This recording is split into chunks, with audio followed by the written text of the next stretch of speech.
Our next session is a dedicated hour and a half on open banking, a customer-first transformation approach and accelerating innovation, adopting the startup mindset. I'd like to invite on stage our session chairperson, Mr. Bala, Managing Director, Blackboard Technology India Private Limited, to introduce the format and speakers. A quick introduction of our session chair. Bala MS is the Managing Director for Blackboard India, managing the technology and operations for Blackboard USA, a world largest educational technology company serving 110 million students through 19,000 universities in 90 countries. Bala is responsible for overseeing the technology development and delivery, client operations, internal systems, and sales in APAC. Bala is also chair of the GCC Council from Tamil Nadu and Kerala. Without further ado, I'd like to invite Bala on the stage.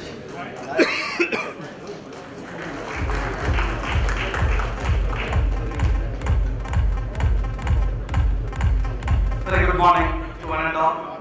I welcome you for the deep learning session. We're going to have two interesting sessions.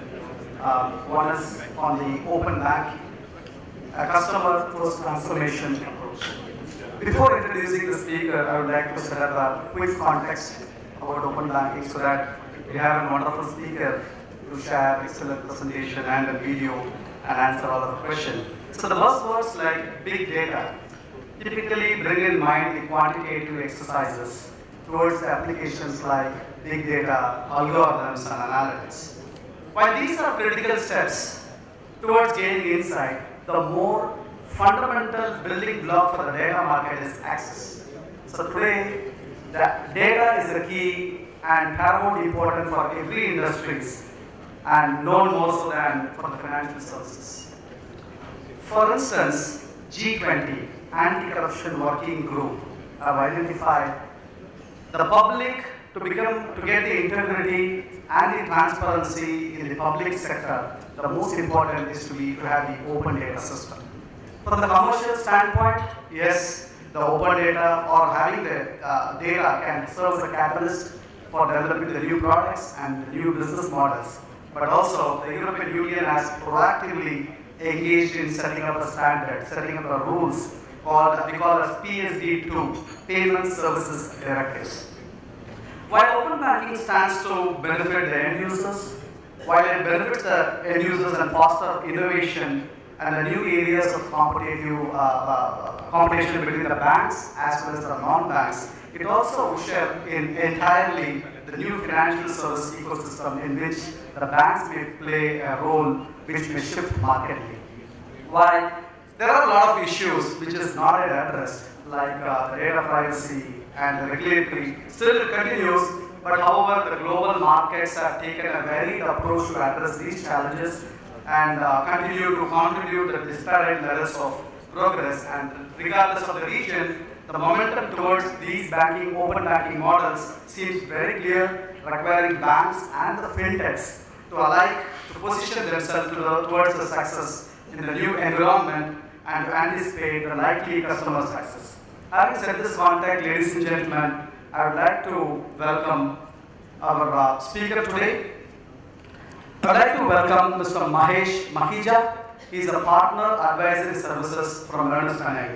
Mahesh leads E&Y financial service performance improvement and technology consulting practice. He has more than 2 decades of experience in financial services consulting and has consulted with large global banks, helping them to implement large enterprise-wide business and technology transformation. I welcome Mahesh.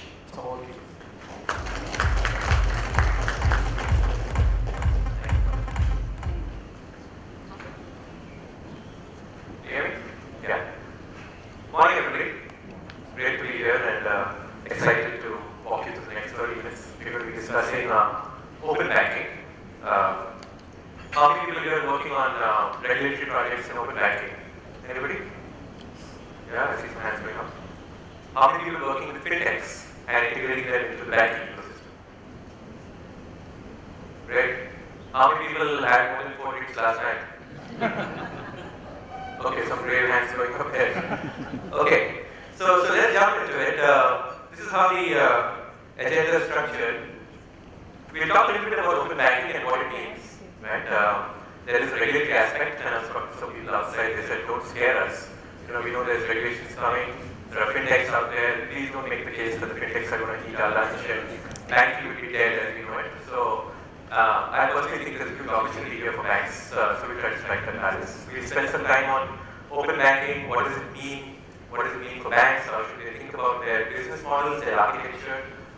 We then dive into the strategic choices, right? This is really not about just implementing some APIs, it's more about the strategy of financial services and the future of financial services. So what are the choices which banks need to make, and that has direct implications on your architecture and other decisions which you need to make. We'll talk then about customer experience. So that's a bit of a pivot because open banking really puts the customer at the center of the entire ecosystem. So what does it really mean for how you think about customer experience? What kinds of tools, insights, etc. should you look at drawing from your customer experience capability? And last but not the least, what does this mean for GCCs? Right? Each of you here are supporting large programs to do with either open banking or customer experience. How should you think about your capability build up? What kinds of areas should you be focusing on? So we spend some time on that, and then we'll probably have around 15 minutes left, and we can have an interactive conversation. So what is open banking? And the best way to talk about this is probably with these 4 facets, right? The first really is consumers. Consumers in control. We talked a lot about what it means to have customer centricity, right? And for many banks, this means pulling data from different systems, putting it together, drawing a single view of your customer. From there, we try to do cross-sell marketing. If you're smart enough, we try to get a unified picture of risk. So what open banking does, it puts customers in control, which is a whole new paradigm of customer service, right? So customers now have different expectations. They want you to know them not just with regard to your financial institution, but they want you to know them across different financial institutions. They want you to know them a full picture of their financial lives and use it to have conversations with them. So that's the first thing which happens. The second is consumers will start to get control over their data. And then they can go and mandate the banks to share this data with other third-party providers, right? Now, to some extent that happens, even today, but that's going to just increase. It's going to be like a hockey stick of ecosystem evolution where customers will say, this is the provider. It could be any third-party service. It could be a shopping service, for example, and they will say that, okay, for you to interact with them, here's the mandate, and here you need to now start to transfer data. So that's the second thing which happens. And then the third big customer control use case really is when they start transacting using accounts. It's already happening payments, right? If you look at what's happening, for example, in India, you can set up a UPI, virtual private address, you can ask any bank to transfer money using a Move Money API to some other consumer of that service. So that's really what happens. So it's a whole new paradigm of customer centricity, which comes with its own opportunities for banks, right? Customers are now in control, which means you can offer them new value-added services, products, etc. And we take a look at some use cases which are emerging in the market. The second is evolving regulations. A lot of this is coming from top-down regulatory pressure.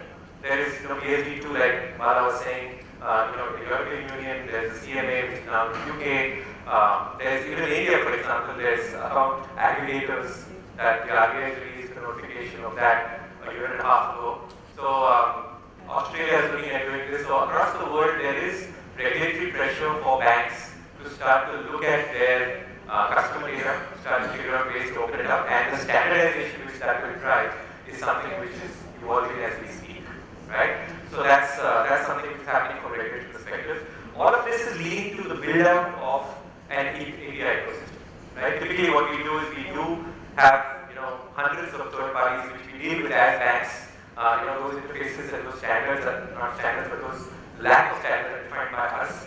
What this is forcing, the regulatory pressure is really forcing the evolution of system-wide APIs, right? I want to share customer data, I want to share transaction data or account data, the exact way in which I will share that, exactly how I will accept a customer request for me to share that with a third party, all of that is getting standardized via consent architecture.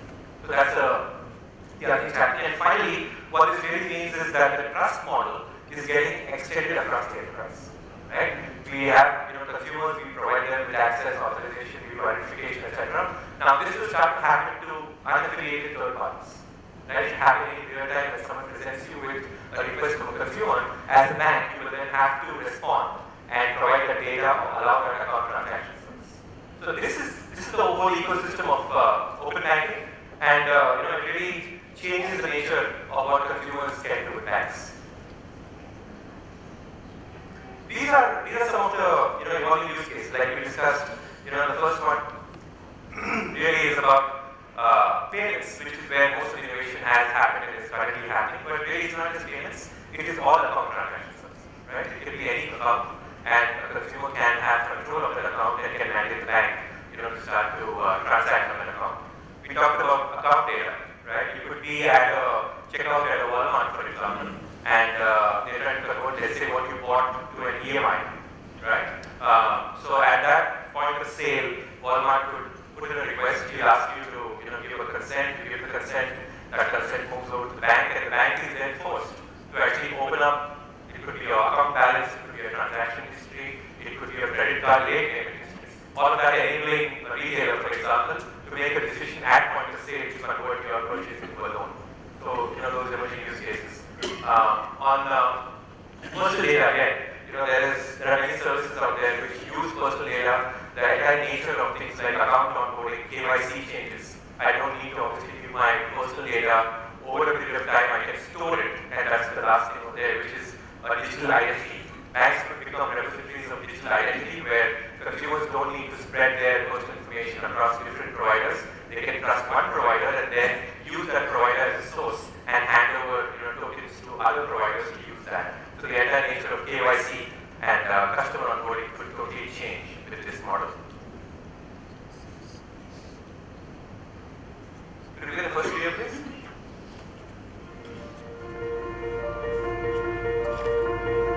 The Feature Marketplace is a platform that enables banks to provide third-party services to consumers who bank with them and those who don't.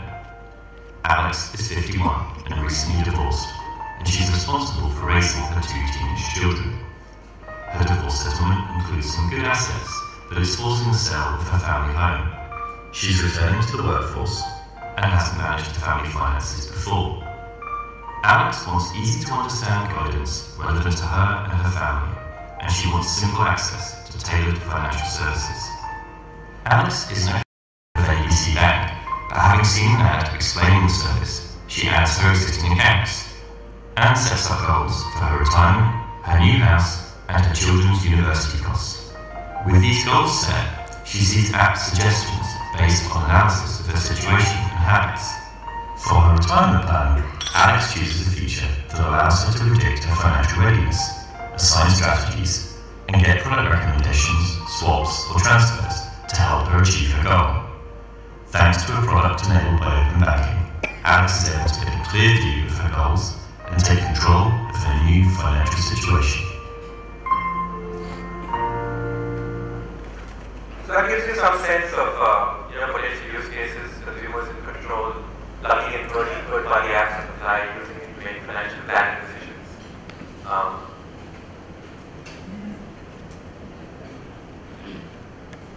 Just quickly cover off regulations, and there are many evolving regulations across the globe, but probably the 2 most important ones are PSD2 in the European Union, which and a part of that which is most important is what's called access to accounts.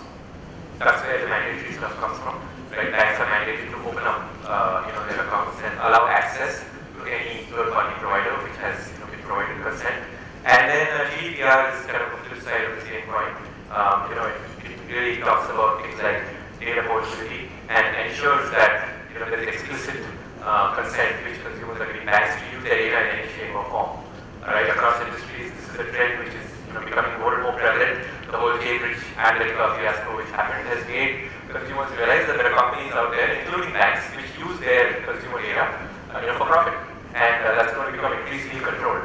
So, verifiable consent, as well as right to be forgotten. Consumers can say that you need to now delete all of my data, for example, remove all transaction data. So, right to be forgotten is something which is also part of GDPR regulations.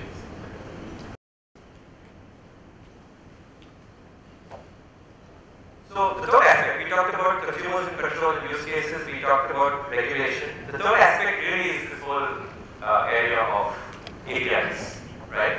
And all of these journeys which a customer takes, he could be on a marketplace,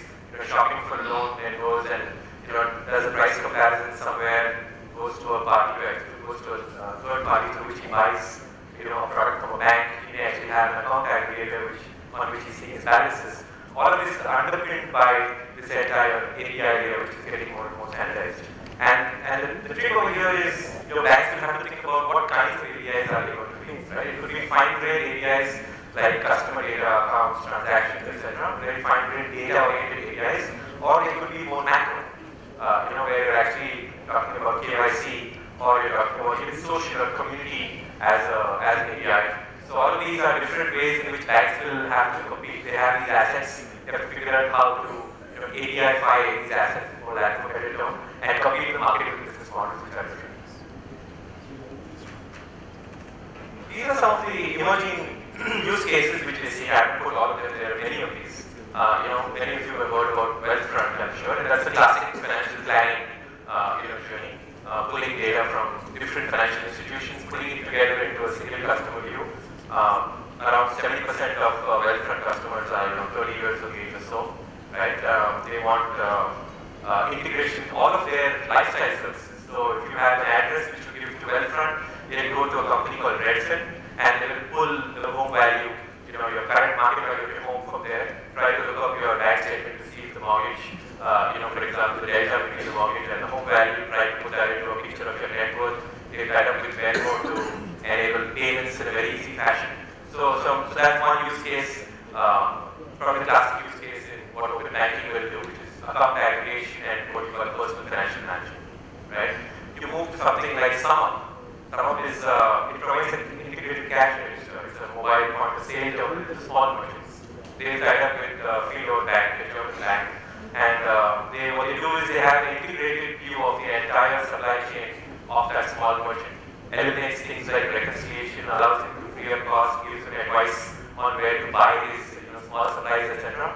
So another use case which is not targeted retail, but more in the small business banking community.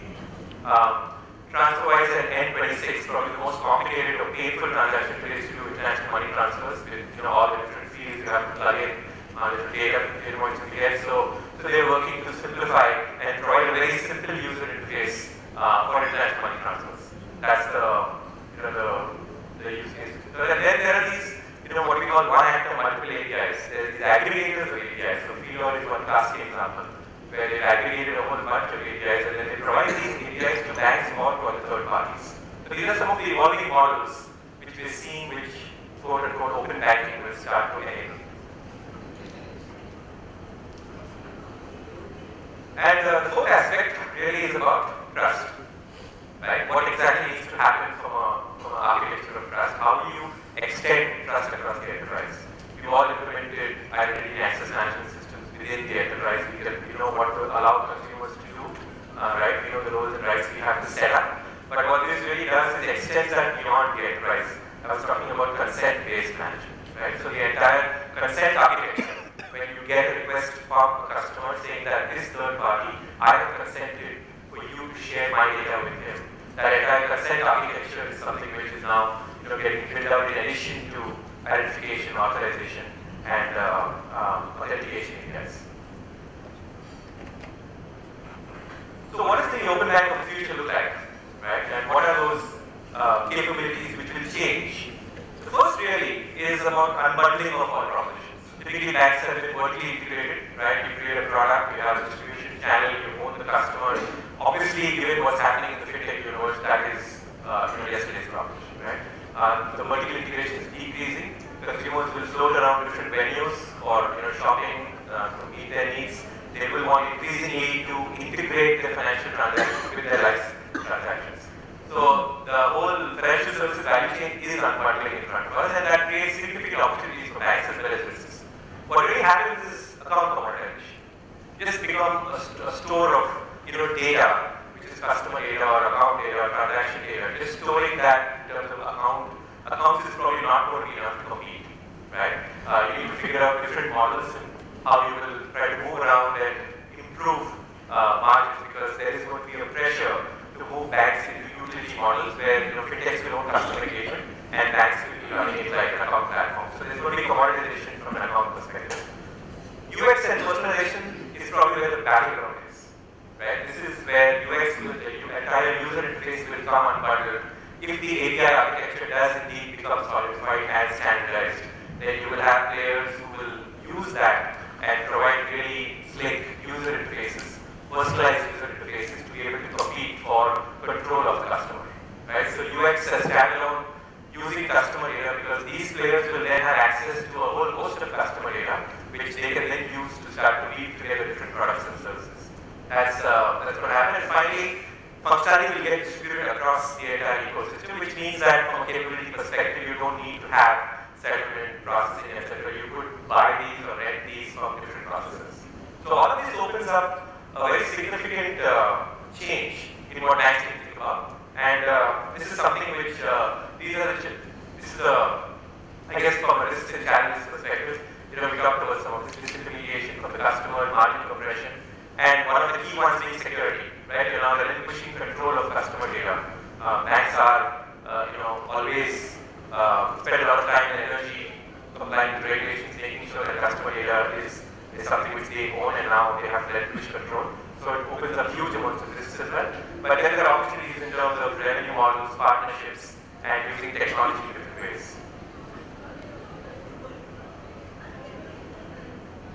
This is a quick view of what we believe could be emerging models for banks, right?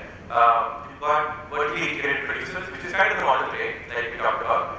You could have a platform model, right? So this is a platform not in the sense of a technology platform, but something like Facebook, which enables the entire social fabric. It enables a marketplace which has social commerce. So you could become a data custodian and API provider, or what you could do is move to the next one, which is a solution developer, right? Kind of the model we spoke about earlier, where you are looking at a certain niche area, extending the entire banking service which is provided across all of the different stacks. You could be a distribution agent, which is like a marketplace where you're selling third-party products to consumers. Already, the entire Chinese model of banking with Alibaba, Binyan, etc. has moved to this kind of a model where there's a significant focus on reselling products, not just internally but also external products. And then finally, like we discussed, trust agents, where banks will start to become representatives of trust and use that to drive revenue. So banking as a platform is an option. Now, if you treat this as a technology platform, like I discussed, you could be rapidly commoditized, right? So the idea is that you do have the entire APIs which are exposing the key services, but ultimately it is the ecosystem journey which has to be woven on top of these, which is where all the competition will come from, right? And a quick look at an example of that is Meteor, right? You see what Meteor has. They have these API-driven front-end templates. This is what they compete with, right? So you don't need to redo the entire banking experience. You can use their configurable front-end templates, whether it's lending or it's payments or even investment management. They have these templates already built out. And then look at the APIs which Meteor is exposing. These are not account data, transaction data, and the customer data. It's actually community.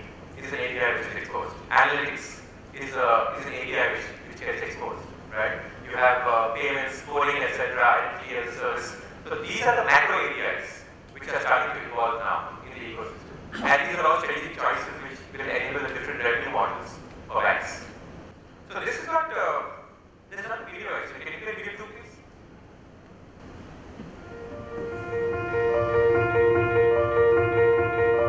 Livia is a virtual financial assistant which can offer voice-activated help with users' financial lives. A typical user might be someone like Nahid. Nahid is a busy mother with a young toddler and a new baby on the way. She spends a lot of time in her home. She likes to be in control of her finances, but she's always busy and doesn't have time to sit down at the computer. Through a notification from her mobile app, Nahid is invited to try her bank's new intelligent virtual assistant. She clicks to open Livia and gives permission for the app to access her account and the Amazon Alexa unit she already has in her kitchen. She tests the system by saying, "Alexa, ask Livia whether there's anything more I can do to prepare for the new baby." Livia answers, "You can start with your credit card. Your balance is £3,211, which is costing you £212 in annual interest. If you transfer your balance to a credit card with a lower interest rate, I could automatically save what you would have spent on interest to a child ISA, Would you like me to show you options?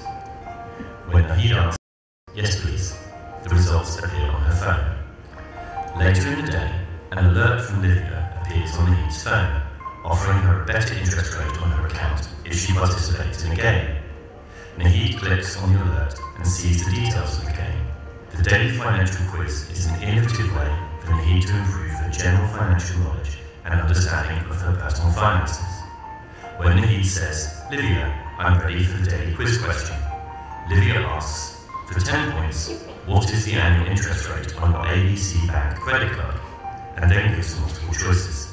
When Mahesh gets the question right, she earns points towards the rewards from the bank. Thanks to a product-enabled way of banking, Mahesh has a better way to access her banking information and an improved understanding of her own financial situation. He's trying to make this into Q&A, but I'm refusing. Why don't we do some Q&A now? We've reached the first section actually. The next section is about customer experience, journey mapping, which I'm sure many of you know. But I think it'd be good to just have a small discussion around open banking before we move to the next session. Any questions? Thanks. The way you explained it, the future of banking is everything is sliced and diced, everything is fragmented. I could go to one fintech company, and that fintech company behind the scenes could collate all inputs from multiple banks or multiple sources and give you the answer I need. That's the future, right? In that model, what's the point of large banks? So they cease to exist? So I think the only quarrel I have with your question is the word everything. I don't think it's going to be 1 and 0. This is a trajectory along which we believe banking will move, right? Large banks have very significant assets which they will use to compete in this market. Large banks have an immense amount of customer trust, right? They have brands which are known to be guardians of your financial life. They can leverage that. They have large numbers of customers. And then they have the assets. If you look at the assets we discussed, right? The assets in terms of whether you're producing a product, the channels to distribute, the partnerships in the market to be able to drive consumer engagement. Banks have all of this. So in fact, they are probably the best players to be able to move fast and capitalize on this trend, right? What's going to get in the way, of course, is the fact that some of them, like you said, are tremendously successful and may continue to do what they're doing today, tomorrow. And then some of them will, mixing metaphors here, but this is us. So that's my perspective. Okay, thanks. One follow-up question. Yeah. The biggest value I see in that model is that banks are probably where the repository of customer data is, which they have acquired over time, etc. Now that the regulations will mandate that they release that data to any company out there, if there's a data leak tomorrow, customer data, who is accountable? Yeah, so that's a great question. And in fact, that is the white elephant in the room, because data has been protected so carefully, and so all of these are emerging regulations. Ultimately, banks cannot be responsible for the treatment of data which they have relinquished to third parties. So that the third parties will now need to be regulated and audited to make sure that they have significant data protection mechanisms put in place. Right?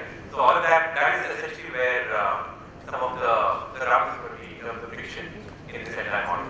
The entire supervision which banks are subjected to today, a large part of it around data, privacy, etc., will have to extend, and you have to get all of these what we call unaffiliated providers, fintech companies, will essentially fall under the regulation, which then you would argue could kill innovation as well. Right? So that's where the balance will come somewhere in there.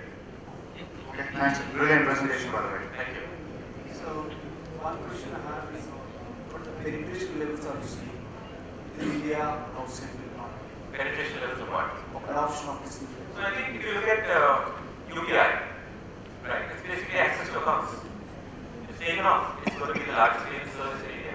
So banks essentially have lost control of the entire ecosystem, right? Which is payments, and that's going to happen globally, right? Essentially, there will be payment rails, and then anyone who has consent can use those payment rails, right? So payments is already happening. It will largely start to happen in other areas as well. Quick question. RBI had released guidelines on account aggregators back in 2016. But till date, we haven't seen a very good account aggregator, the likes of Mint and others. So there are account aggregators today. There is Walnut, there's my Universe. There's a bunch of companies out there, but the RBI guidelines are actually a little vague today. So they have mandated that banks will open up their APIs even as we speak. So, but they have not said how. There is no specification. So banks are essentially ignoring it. Actually, technically, everybody is in violation because the mandate says that banks shall open up their APIs, and nobody knows how to open them up, so they haven't done anything about it, right? They are going to come out now as we speak. David, which is the Reserve Bank ID arm, is thinking about the specification. I think some of you who are involved in that conversation about how to actually lay out that entire specification so banks can comply. So a lot more to come in that space. Yeah? So, how much time do I have? So, another 5 minutes? Okay. So, why don't I just fast forward some of this? So this was just some thoughts around how, what are the things to get right when we talk about customer experience, right? Many of you in this room are probably supporting large programs which have implications on customer experience. And obviously, customer insight is the number one thing, right? You're going to have to work more closely with customers because what they're going to do is now tell you about all of the different journeys which they want, not just within your products and services, but across their entire life and across all the ecosystems they interact with. So getting consumer insight, making sure that you have the tools, the processes, which could be voice of customer, discussions, it could be design thinking workshops. All of that is important for not just banks, but GCCs such as yourself to start thinking about as well. It's all digital, right? There is no space in all of the journeys which you saw. There is no space at all for everything to be manual because the gratification has to be instant. The flow has to be smooth.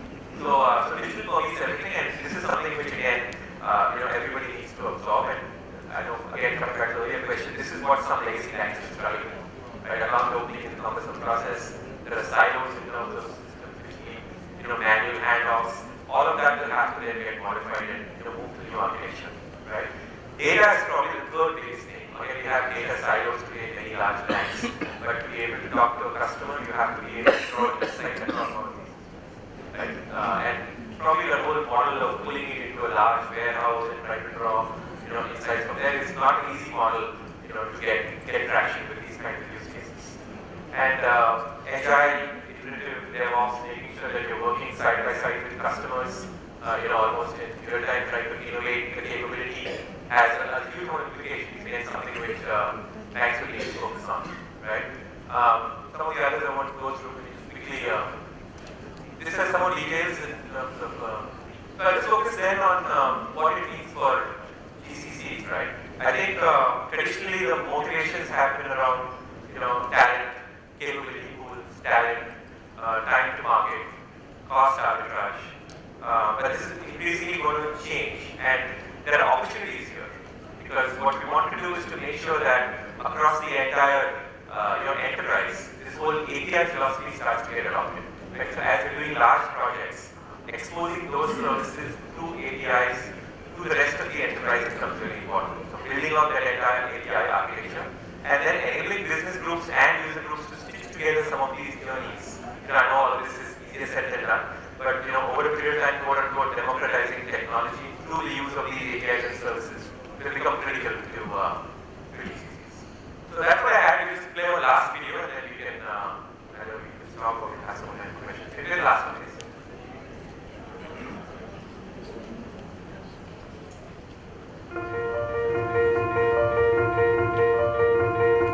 The Future Marketplace is a platform that enables banks to provide third-party services to consumers who bank with them and those who don't.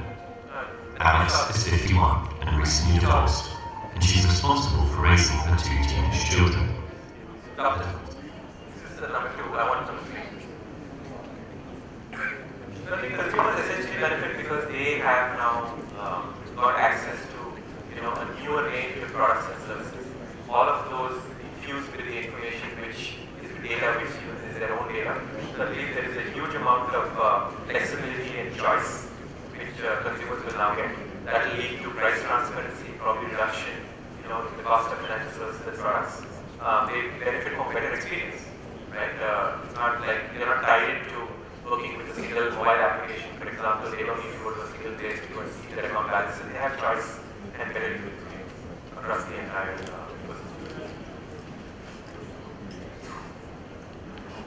Any luck with that, or? Okay. Any last questions? Okay, thank you so much.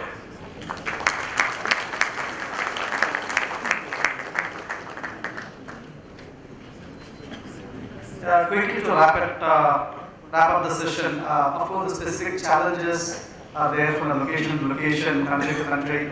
Of course, the two important points that I would like to capture and highlight here, regardless of the location, next 18 to 24 months, most of the banks should capitalize or really capitalizing their incumbent advantages by taking action or following action. One is exploring data sharing agreements with fintech and non-financial services firms to stay ahead of the curve. That's point number one. And point number two is like developing a perspective, different perspectives of APIs and their benefit towards bank service model, both in leveraging mandatory third-party access as well as potentially extending access beyond the statutory requirements. I think these are the two key takeaways for me based on the presentation which Mahesh has covered. So wonderful presentation. I would like to give a big round of applause for it. Thank you, Mahesh, for having me there. Thank you, Mahesh. On behalf of NASSCOM, I have a speaker minute, which I would like Bala to please give to our distinguished speaker Mahesh Makhija, partner to our history services, ENY.